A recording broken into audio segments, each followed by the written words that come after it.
Share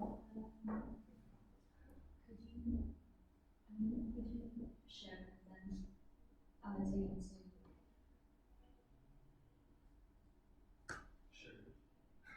share the file and then record it on this Zoom and then annotate something and start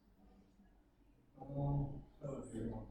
I like that. I need to remember anything else. Oh yeah.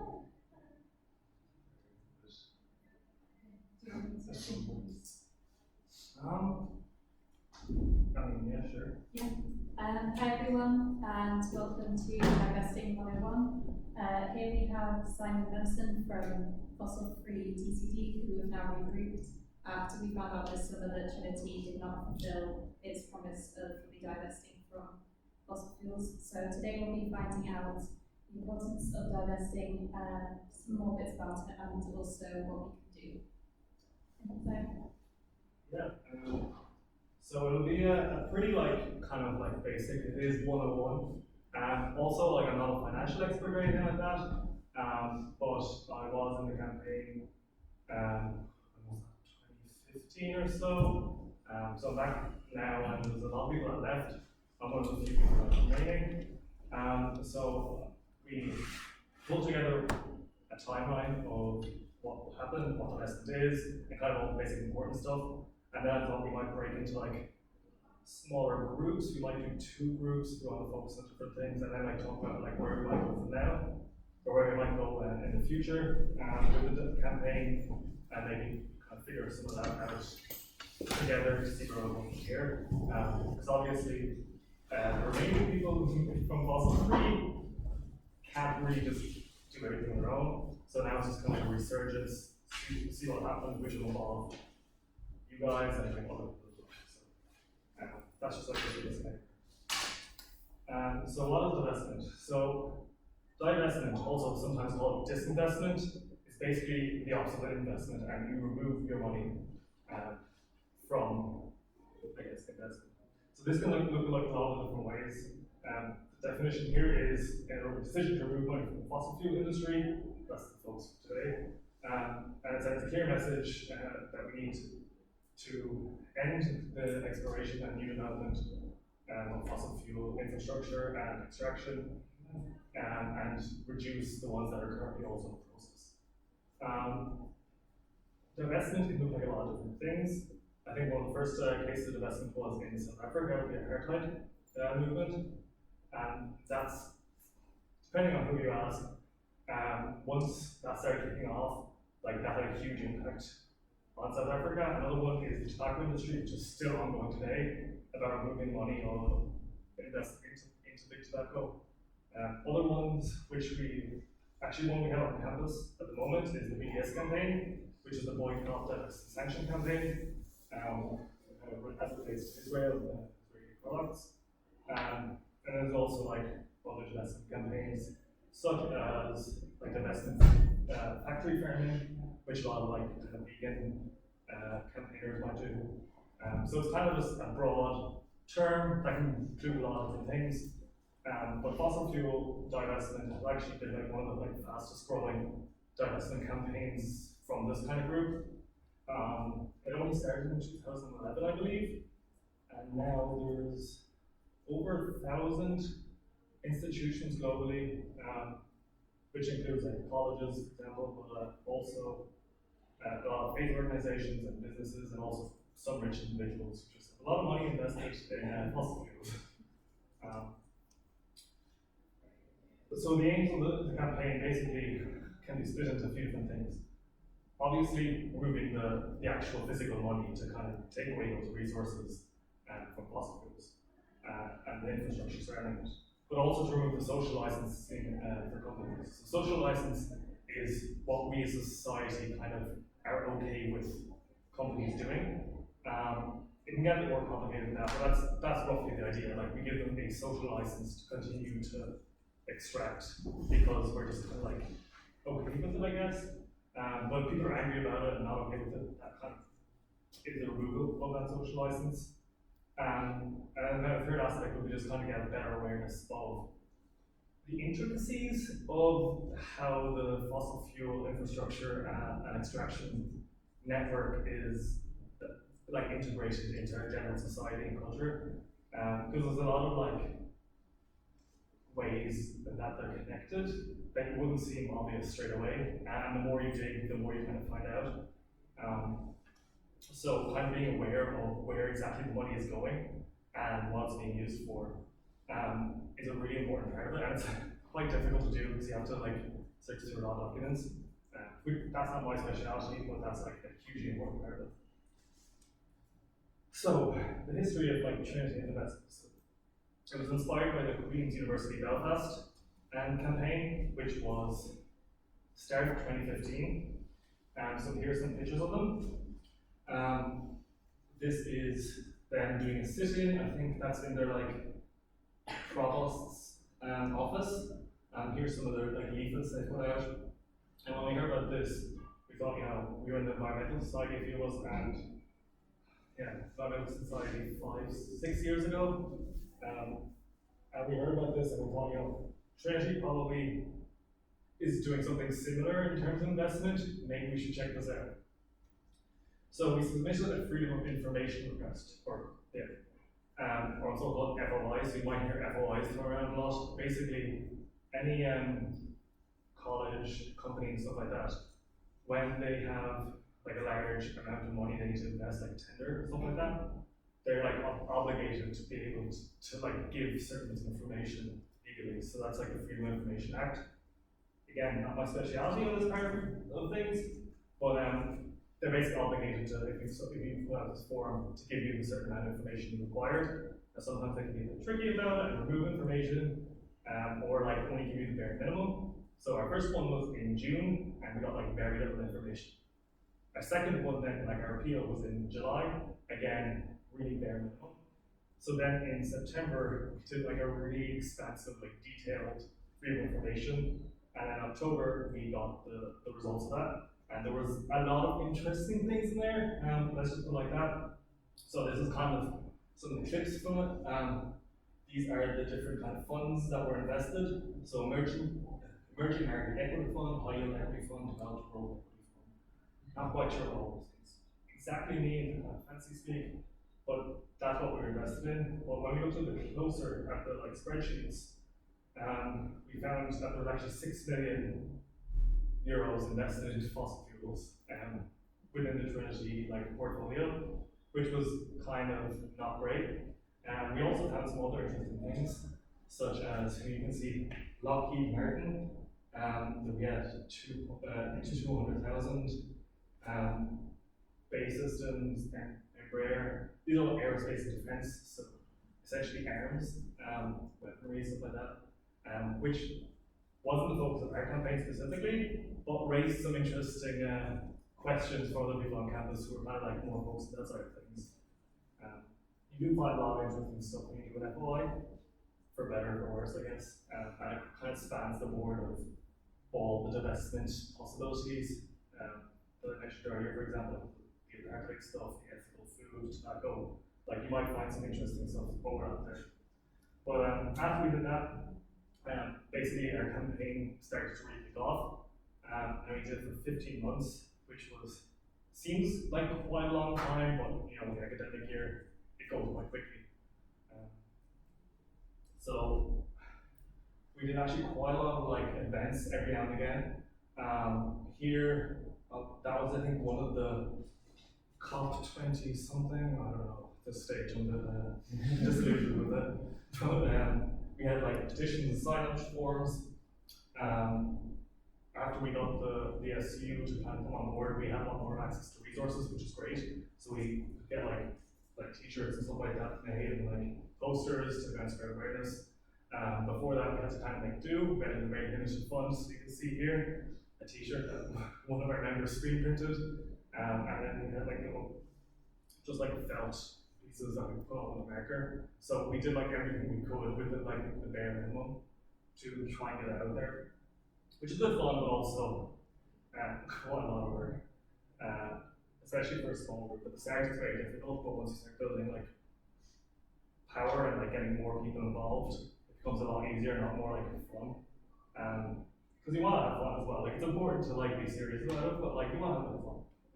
So that was great. I think this was a vigil we had. Honestly, at this stage, I'll need it. Here, these are all the SU7s that were running for that year. So we kind of like tried to get them to commit to it, so that in the future, for next year and the year after, there might be a bit of bit more support for the campaign for these things to have to think long term. Especially a lot of the students go to the investment committee and be like, hey, do something. They're not really going to listen too well. So obviously, the next part of that, after we got a lot of like awareness of and like everybody kind of knew what was going on, then we created a document. We made a case for the investment committee on why they should divest from fossil fuels. So it was really important for us to make not only like the ethical and social arguments, but because of their investment committee, we also have to make the economics argument that it's not a good investment. There's not very much return in the future. It's like very high risk considering the science. So that was like a really important part of it. Again, not my specialty at all, don't ask me about finance, but the people who worked on that like worked pretty hard on it. And once it went to the investment committee, they were pretty impressed that like we got them together. So that was nice. And then following that, we got a commitment from the college to divest their money from fossil fuels. So that was fantastic. We were very happy, tired, and kind of like a bit confused about what to do next. Do we do anything next? We kind of achieved our goal, I guess. So we were done and dusted. After this, we got together, like, well, what do we do now? And we kind of moved on to the next level. So a lot of the people from the campaign then started working on how can we take this to the next step. And in 2018, I believe Ireland was the first country in the world to make a commitment to divest public money from fossil fuels. I have not been keeping up on track of that, so I'm not quite sure how that went. It might be an FOI worth doing there, but in theory, that's great. So we were done with that. We achieved all our goals, but did we? So recently there was another freedom of information done, and it turns out that we actually have more money invested in fossil fuels now than we did in 2050, which is really disappointing after getting commitment and working so hard on this. So it turns out that we have our money invested with Irish Life, and they had a nice little kind of portfolio where they're a fund where they're like, it has a really good ESG. So that's environmental, social governance. It's kind of like a score they give to see like how ethical it is across the board, like it's environmentally ethical. Sorry, could you clarify what Irish Life is? Irish Life is an investment company basically. Okay. So it's just like a company that the college goes to, and then like they manage and funds those. Okay. Yeah, sorry, I should have said that. Quite interesting. So yeah, the ESG score is basically like an ethical investment score that they give their own funds. So this one was meant to be better, but why is there 8 million like now invested in it? It's a bit suspicious. And here at the intersection with the arms industry, there's an upcoming referendum on that. Hazel will be able to tell you a bit more about that. If anybody has like specific questions, because people know more about that. So this is kind of almost where we're at now. We know the Trinity still has money invested. Most of the people from the last campaign left. Some of us are back as postgrads or kind of scattered around. But we have a resurgence in kind of interest in what is Trinity investing in. Is it ethical? And like from a whole bunch of different stances. So BDS, the boycott and sanction campaign for Israel. And then we have obviously the environmental campaign back on, or the divestment campaign, but the different aspects of what people are looking at the fossil fuel stuff. So now basically it's over to you. It's over to us as the current students to kind of figure out where do we want to take this, what do we want to do, how are we going to like structure this, what can we do? And there's kind of a few questions we're planning to answer and explore as we kick off again. At the moment it's very small, there's only a few people kind of keeping on top of these things. So at the start it all was about like getting everybody up to scratch, getting new people involved, and kind of sharing the workload. We can't do it all on our own, and few people are left. So I believe that's all for the slides. It's actually quite short. Yeah, so we have some like comments here that just added. So is there any point in continuing the campaign? And we can talk about that. But I guess like now we have the benefit of the social license being removed. So now we talk about Trinity investing in fossil fuel industry. I think a lot more people would kind of be on top of that, be aware that it's a bad thing. I think the climate consciousness in general in the last few years has really ramped up, which is great. We don't need to convince people in that regard. But how are we going to manage the portfolio? How can we trust, after what happened, that Trinity won't just go into a different portfolio with another higher ESG, and then the same thing happens every few years? Are they relying on how can we keep this going? How can we keep them accountable to the stuff they committed when every 4 years we have probably a complete new set of students involved? Do we hire an in-house assets manager so that we manage it internally and keep better control of it? Are the costs related in that like worth it? How much are they paying Irish Life? A lot of questions we ask.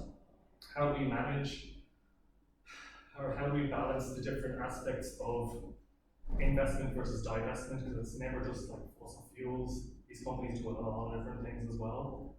So some people have said like, oh, it might be good to invest in this big fossil fuel company because they're also leading in this certain sustainable electricity production. The worry there is that it's kind of like they're doing the bare minimum sustainability to allow them to do like business as usual, or greenwash essentially. So pretend more sustainable than cheaper. So there's a lot of kind of like questions, worries, uncertainties surrounding this at the moment, and this is like where it's going to be really good to get people talking and kind of figuring these things out, because it's way too much for like any one individual to like realistically go through. And then can we like find people who might like be a bit more expert on the finance side of things? Maybe have like some finance students who are interested in divestment. It'd be great to like get them on board. But everybody has like their own background expertise that could be like essential for a campaign. So that's kind of where we're at the moment. So I was thinking that we could break up into like 2 groups. We don't make them too small, and then kind of like have a little discussion about what the next steps might be. How do you feel about that? Yeah, people think about that. So I don't know what type of if we want 2 focus groups. That is, we want to take like which side would you like to? Is there anything you would like to cover for the? Well, I would like to talk about the war industry a bit and Trinity's involvement in the war industry. Yeah. Do you have a slide you want to? Yeah, sure. Do you have a USB or one? I'll just go. Oh, yeah. If you want to keep the screen. Just reconnect it. Oh, okay.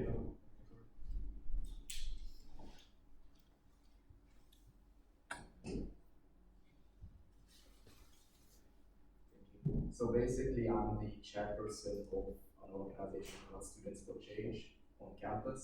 As part of that, we have the Students for Peace campaign. So we're essentially just a group of leftist students who aim to make education public, free, democratic, etc., all that good stuff. And as part of our campaign, we have Students for Peace. So we also submitted freedom of information request, and we found that Trinity has 2.6 million euros invested in the war industry. They also have links with Declan Gagnon, the far-right anti-abortion millionaire in Ireland. He's also a Zionist. And actually Thomas Lindendoll's campaign was funded by Declan Galley. They have close research links. So basically, it's 2.6 million euros, Lockheed Martin, base systems, etc.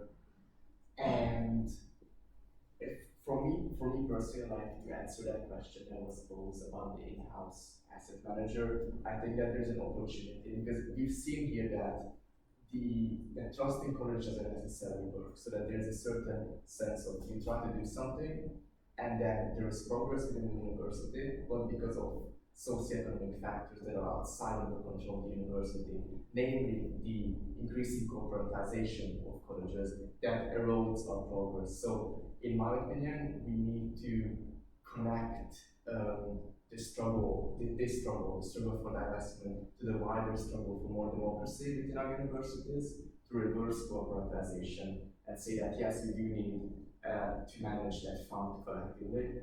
So I think there is new horizons to explore. I think that we need a bit of a systemic analysis of the college system as a whole. That's what Students for Change is doing. So let me show you a few.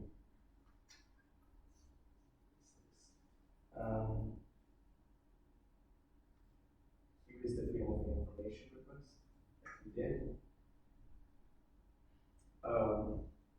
Base systems, Boeing, Hewlett Packard, Lockheed Martin. So Lockheed Martin is actually one of the biggest investments. They're involved in the provision of arms to the Israeli government. What are these names on the left, like Sierra Leone? So this is basically the Irish Life's portfolio. And they say ex fossil fuels, ex tobacco fund. So we see they try to take some steps towards divestment, but this ESG rating, as it's called, it moves on a spectrum. So they say, okay, the ESG rating is better. That doesn't necessarily mean that there was divestment. It means that the company's ESG rate is calculated in terms of how much good products, it's something like that, right? How much good products they make, and then if you say like Shell might have a bit of a better ESG rating now because they've increased their investments in green energy, but they still have a shit ton of investments, obviously, and that is their primary interest. So I brought the motion to the TCD Youth Council. There's a referendum coming up, and that referendum can be used to spread awareness, basically. I don't doubt that the referendum will pass. We propose Students for Change. We have a concrete plan of making change at IVEST. And this plan, where we take a more radical approach, so I've spoken to a lot of people actually, and some say, yeah, we should make a report. Our report to present to the investment committee, etc., like for self-free TCD did. But what we are proposing is that we formally challenge the university status as a university of sanctuary if they do not divest by a certain period of time. So that would hurt the reputation, and it would hurt them what they care about the most, which is the reputation and their revenue. So we're proposing that the SU and other groups join us. And as for the first steps of our group, I think we can work together very well. The first step, I think we should put out a press release. Make a press release saying Trinity actually hasn't divested from the fossil fuel industry, and it also has investments in the war industry. So to kind of unite the struggles. And I know that originally I read the minutes for TCD, and there was discussions about what things we should focus on. Should we focus on the research grants or the fossil fuel industry, more investments? And I think we can take it a step further and maybe focus on a bit more things now that we know what trust to. But that's my personal opinion, so it opens up the discussion. Yeah, so I think we separated like the big thing that's coming up obviously is the referendum. I can tell you the mandate I'll just go to the top of it. Everybody's turning around. So the mandate, council mandates that TCDSU lobby full for full transparency and openness regarding colleges' investments. Obviously, the past investment for the past few years in Irish Life wasn't as open as we thought it was. We said, oh, it's divestment. It's not really. So now we're lobbying. We're going. The mandate will be. The mandate will be that. Sorry, I'm just getting like a brain hurt. I think there's two kind of main focus. The more immediate focus would be the mandate and the SU stuff and that. So I think getting people aware of what exactly it entails is kind of one aspect that's really important for building the movement at this early stage.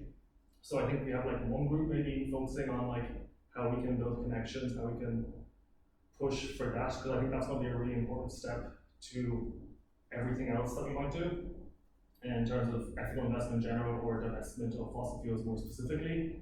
If you have the SU kind of support for that stuff, it'll be much easier to work within the college grounds.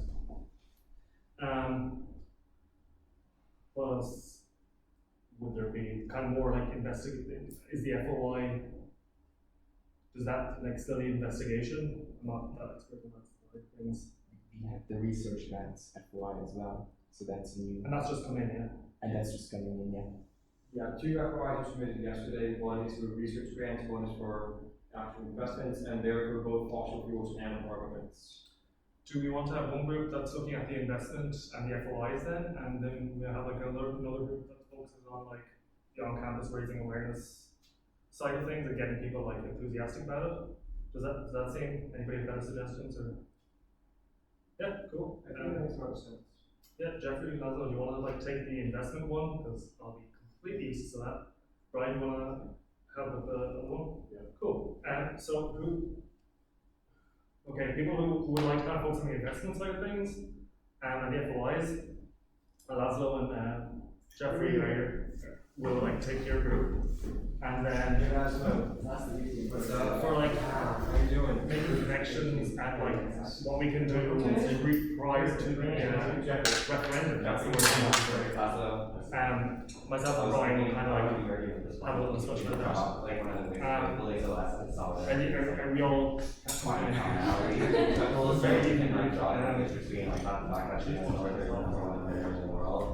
supporting more industry is equal to supporting fossil fuels. Yep.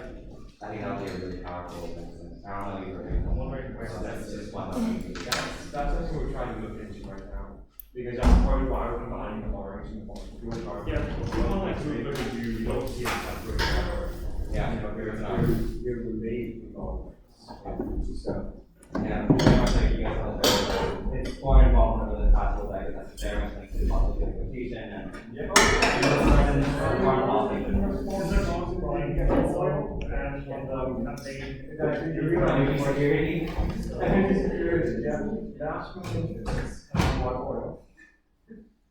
So I guess. Should we sit down? So this is kind of like an open discussion. Feel free to like pop in with whatever like ideas you have, and if you have something to say, you can like kind of raise it.